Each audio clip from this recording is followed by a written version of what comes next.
Almost everyone is familiar with one of the biggest best-selling self-help books by Dale Carnegie, How to Make Friends and Influence People. The word influence is what I want to focus on. There's influencing people, there's inspiring people, there's teaching people, there's educating people, but above all, there's empowering people. Empowerment is much different than all the others. You may have heard the expression that people teach you what to think, but not how to think. Empowerment is learning how to think, methodology, tools, how to solve problems, not just being given answers, but how to find answers. So please join me in this very important conversation on the secret to empowering people.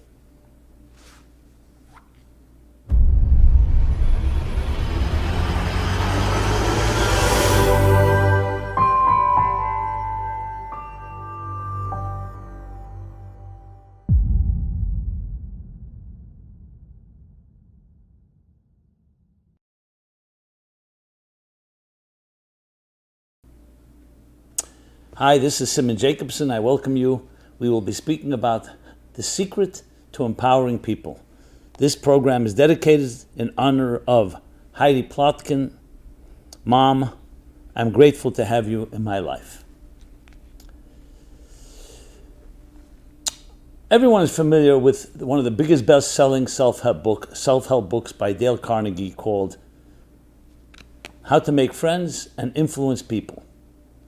Influence. It's an interesting word. Influence sounds somewhat, I want to say manipulative, but it's how you're going to influence others. I want to speak about something far more than influence, about empowerment, how to empower others. And in effect, you actually influence them more when you empower them. There's a famous expression that says about education, are you being taught what to think or how to think? It's very different. One is teaching someone data, information, facts, numbers, even giving people answers. Another is teaching someone methodology, a method, how to think, how to find an answer to a question, not just providing someone with the answers. And that is what true empowerment is. It's about finding your skills, helping ignite them so you can be yourself in whatever navigation you need in life. It's teaching you how to navigate. But how does one do that? That's the focus that we want to discuss. Because not only is it the secret to true perpetuation of any idea when you empower someone, because when you don't empower someone, yeah, they may follow what you've taught them, they may conform to it, or they may not. But when you empower someone, you know that even when you're not there, that student or that child, whoever it is that you've empowered, will forever continue perpetuating whatever it is that they were empowered with, because it's now theirs. They own it. And that's the key, owning it, integrating it, internalizing it. So ask yourself this question. You went to school. Hopefully it was a good school. They taught you many different things. Hopefully you found a good job, making nice money, successful in life. Hopefully you had good parents who also educated you, role modeled, and so on. But ask yourself, do you feel empowered? Or do you feel that you've been downloaded into you all kinds of tools and resources? Which isn't a bad thing, it's better than not. But empowerment is very different than being given a tool chest. Empowerment means that you also know how to navigate situations that you were not prepared for. And that's where the big difference comes. If you were given a good education, good information and data, and you're knowledgeable, then you'll be able to solve problems, the ones that you were taught how to solve. But if something new comes your way, you may not know how to do it. Take the example of a good swimmer. A good swimmer isn't just someone that swims. A good swimmer is no matter what comes your way, a storm comes your way, you have the abilities and the tools to know how to navigate. And that can't always be taught. What you're taught is the method, is that whatever comes your way, you'll know how to maneuver. And that is real problem solving. Unfortunately, many of our education systems are teaching us what to think.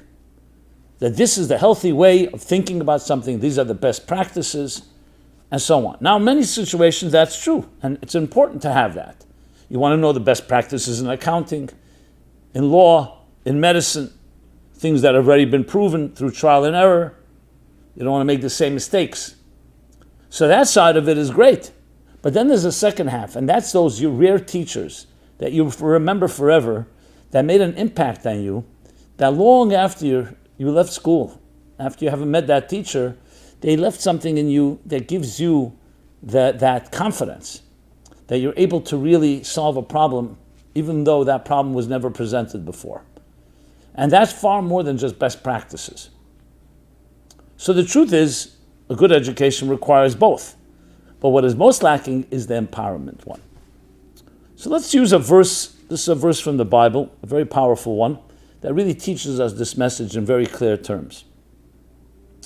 And that is that when Aaron, the high priest, was told to light the menorah. The menorah is a candelabra with oil, pure olive oil, and this was lit every day. So the expression in the Bible is this: you shall raise the flames. The question is, what means raise the flames? It's ignite the flames, kindle the flames. And the explanation given is, because there's two ways you can light a flame. You light the flame, you ignite it, and then you move on to the next flame. But we all know it takes a split second till it catches. The raising the flames, instead of igniting, that one change of a word is telling us, don't just ignite it, make sure it rises on its own. Wait until it's burning on its own. That patience.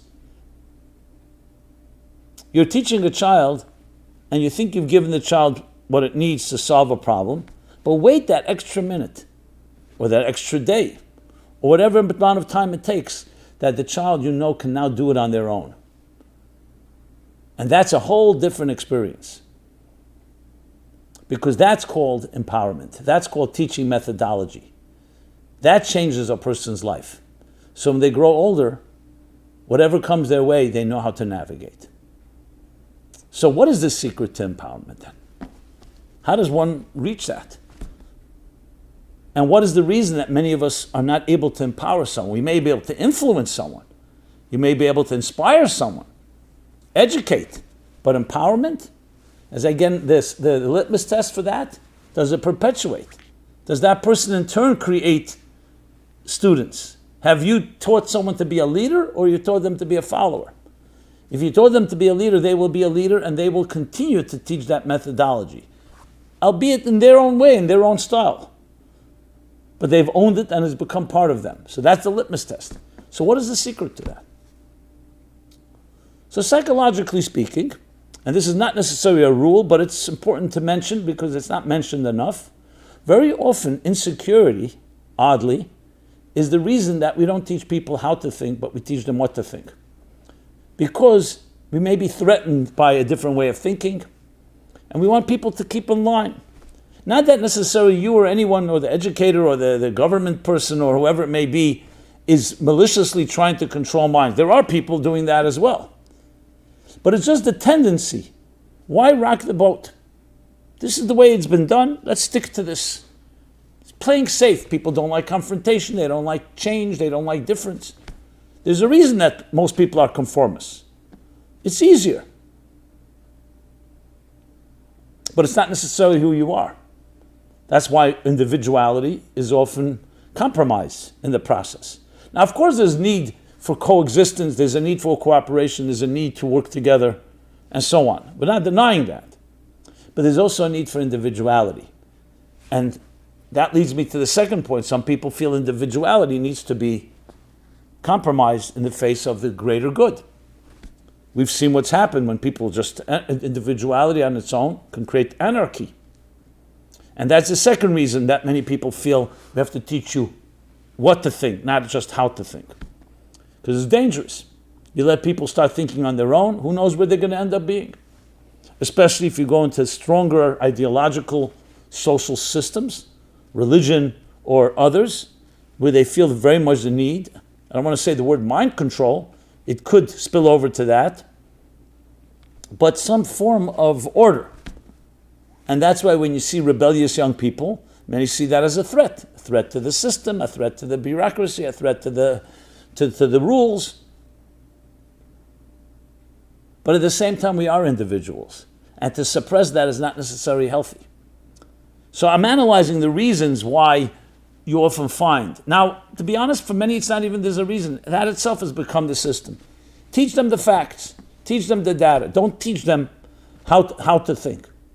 You may remember there was a very popular film called Dead Poets Society, where there was this teacher teaching poetry, tells them to tear up the introduction to poetry in their classic poetry book.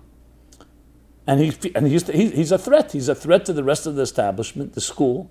He's ultimately thrown out. But you see how he sparks a certain passion. Yes, a unique voice in each of the students that he touches.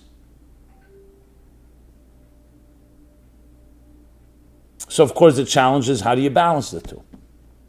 But let's continue analyzing the reasons that empowerment is so difficult. And that will teach us the secret to empowerment. So to continuing on, as I said, the order of a system. I mean, there was a time where individuality altogether was ignored. Not just ignored, it wasn't even valued. I remember the new millennium, the year 2000 hit, there were special review of the last 1,000 years. As someone had coined, I think it was the New York Times, they coined the second millennium, meaning from the year 1000 to 2000, the me millennium. Because the first millennium was a focus much more on the public good. People did not live in private homes. There was collectives. The idea of individual rights didn't exist. A monarch ruled, the church ruled. So the concept of me, I, as an individual, my own space, my own rights, was really non-existent. The truth is, in the Torah, in Judaism, it was always a primary thing because it's based on the principle that every human being is created in the divine image, which really evolved ultimately into the Constitutional Declaration of Independence of the United States. All men are created equal and have inalienable rights endowed to them by their Creator. But it was not a common thing.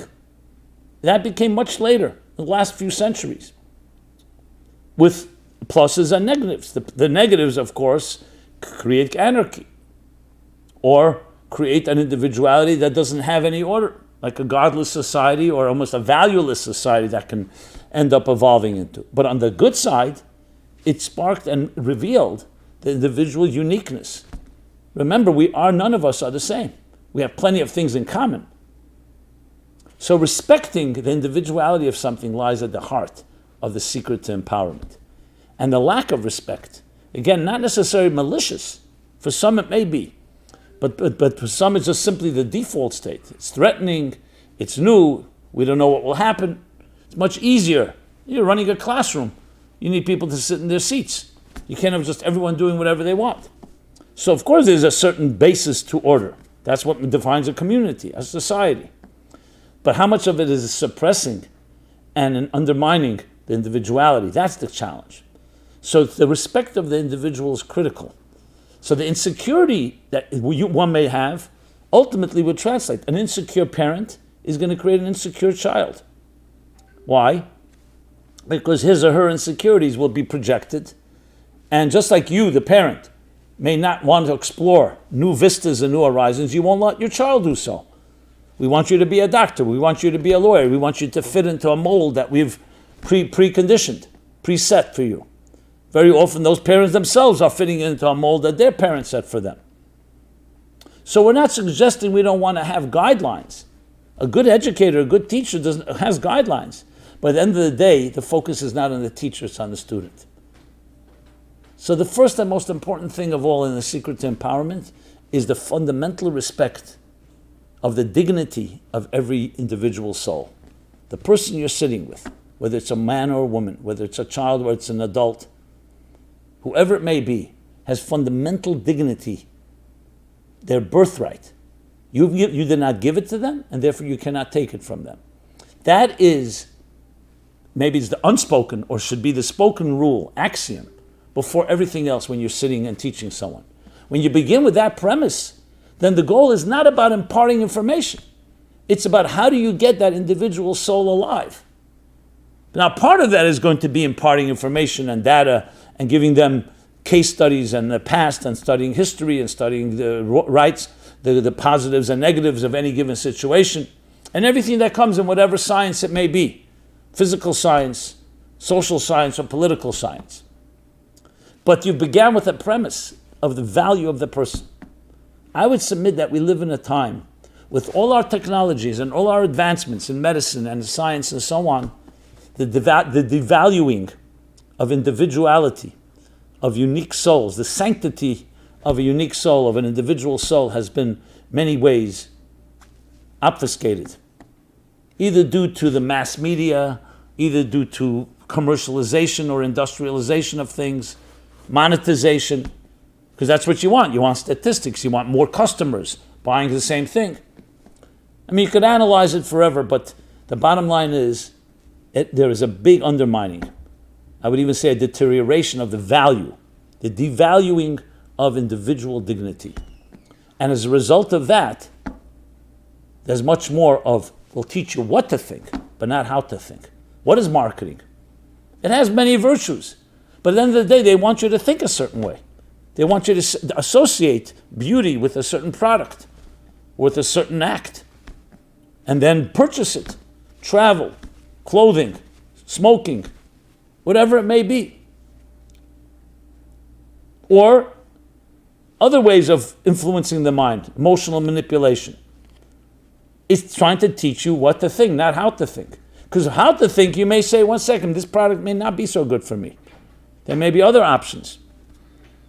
So bottom line is that the individual, the sanctity and the dignity of an individual is the critical thing. A teacher and a parent, and all of us that recognize that will resonate. Which brings me to the second point. It's really an outgrowth of the first. When you have that feeling, then how do you speak to someone? You're not speaking to someone in a condescending or judgmental way. You're speaking to them heart to heart. Because you care about them. Like they say, people don't care how much you know until they know how much you care. The empathy.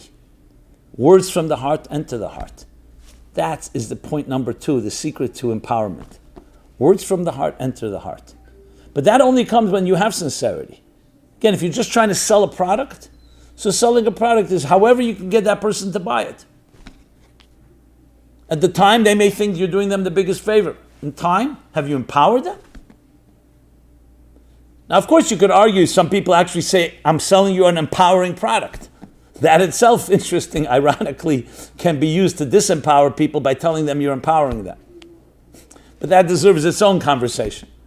The point I'm making here is that number 2 is the empathy, soul to soul. That's what it's about. Now you'll say, what happens then with the whole marketing business? It's a $1 trillion business, whatever the numbers are.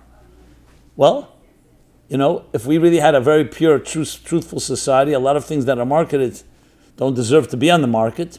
I understand money makes the world go round, but the truth is we're looking for truth. We're looking for integrity. And if we demanded that, and if you as an individual reclaimed yourself and demanded, I want something that empowers me, that doesn't just influence me, that doesn't just sell to me, then of course those that are selling would have to respond to that. And maybe they would create true empowering tools. I think people would be ready to pay for empowerment if it was true. So the issue here is not whether empowerment is a good thing. The issue is how the standards have been lowered. And let's be honest, the media has a big effect here. Even though the media, it's a vicious cycle, they say, we're giving what people want to see. We're delivering media that people want. And people say, well, what options do we have? That's what they're delivering to us. However you twist it, they're worth each other, basically. We're worth each other. We get the media we're looking for, which is often the lowest common denominator. That's not about empowerment. And I'm just going to use an extreme example. Sadly, the most popular websites is porn. Number 1. Now, is porn empowerment? No. Not only is it not empowerment, it's distraction, and it's disempowerment. For the moment, it's the ultimate instant gratification. Now, not everything is actual porn, but there's soft porn and there's different ways that people are stimulated, which is the opposite of empowerment. But it's easy. You're playing a video game. It's a great way to distract ourselves. And we've all been guilty of, I would say, more white crimes, if you wish, like more innocent distractions. But they're definitely not empowerment. Empowerment actually means work, which leads me to point number 3. When you empower someone, you actually make them work for it. And I don't mean that in a bad way. I remember being asked once to give a class, but people that asked me said they want an advanced class. I said, what do you mean by advanced? We really want to go into the text, some Kabbalistic, mystical texts, in depth, not watered down. Not that they were suggesting that they were insulting me, that I wasn't watering you down, but they wanted to really go very deep and without all the examples.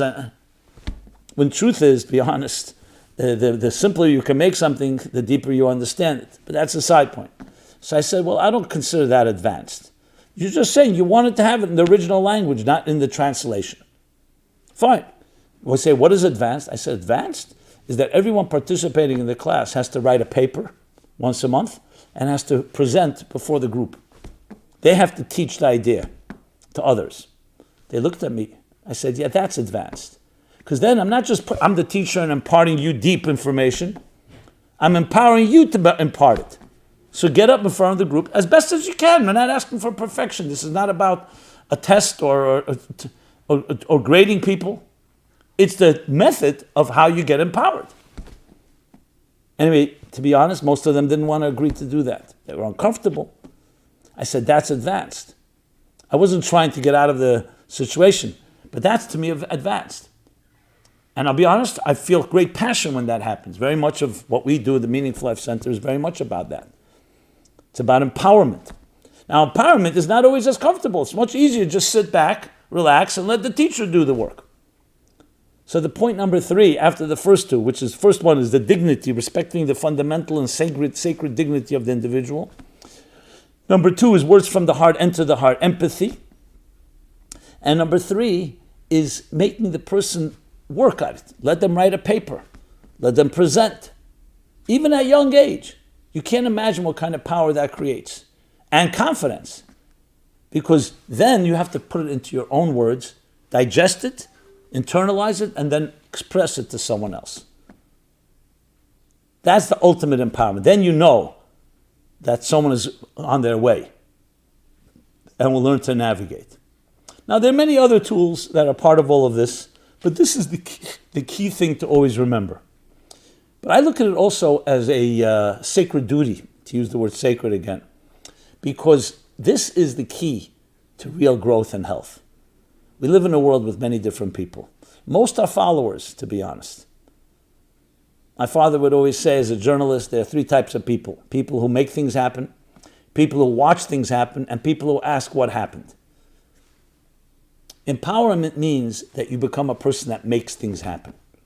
It could be on a small scale. It could be in your own little home and community. And I say little, by me, that's not little, because it's a qualitative thing. The point here is that you are empowered. That leads me to the final point. When you respect the dignity of someone, you look for their skills. You don't try to impose upon them skills they don't have, or skills that someone else has. You look to identify what is it that they're good at. Some people are great at analytics. Others are very creative. Others are good at concepts and ideas, and others are good at fleshing it out. Some people are people. They're good at the front end. Others are the back end. Some people have several skills. So knowing yourself, or in this context, empowering someone else, helping them to get to know yourself, is critical. Because what you want to do is not just say you're a dignified, unique soul, but you actually, here are your skills. And what you want to do is feed those skills. Give someone that's a little more artistic, give them an artistic challenge. I remember the first time I began to write. I didn't know that I could write. I remember it was in camp. And the guy that was for Color War, the teams they created in the camp. So the guy that was supposed to write the theme song for the team got sick, unfortunately. So they came to me. They said, your father's a writer. So I said, who says I'm a writer? Well, anyway, it was dropped on me. I had no choice. I remember sitting near a tree. I was humming a song. And I wrote a song. It was about prayer, actually. It was called Midst Forests of Green is how I began. I look back at it now, it was quite childish, but I did it. I was empowered to do it, and I did it. I'm not getting into whether I'm a good writer or not a good writer, but that began my writing career.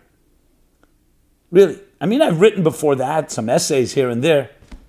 Now, you don't always know what you're good at, but if someone challenges you or something just drops on your lap, don't ignore it.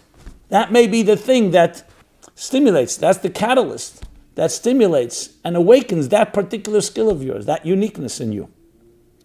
So that's the final point I want to make. Identifying that unique strength and feeding it. So this is a lesson in education, in inspiration, in bringing up children, wherever. Or if you're a boss at work and you have different workers, apply these 4 principles and you'll create not just influence, not just education, not just inspiration, but perpetual and lasting empowerment. Thank you. This has been Simon Jacobson, Meaningful Life Center, meaningfullife.com, where you can find this and many programs. I'd love to hear your feedback, your thoughts, your comments. And of course, share this. Empower others.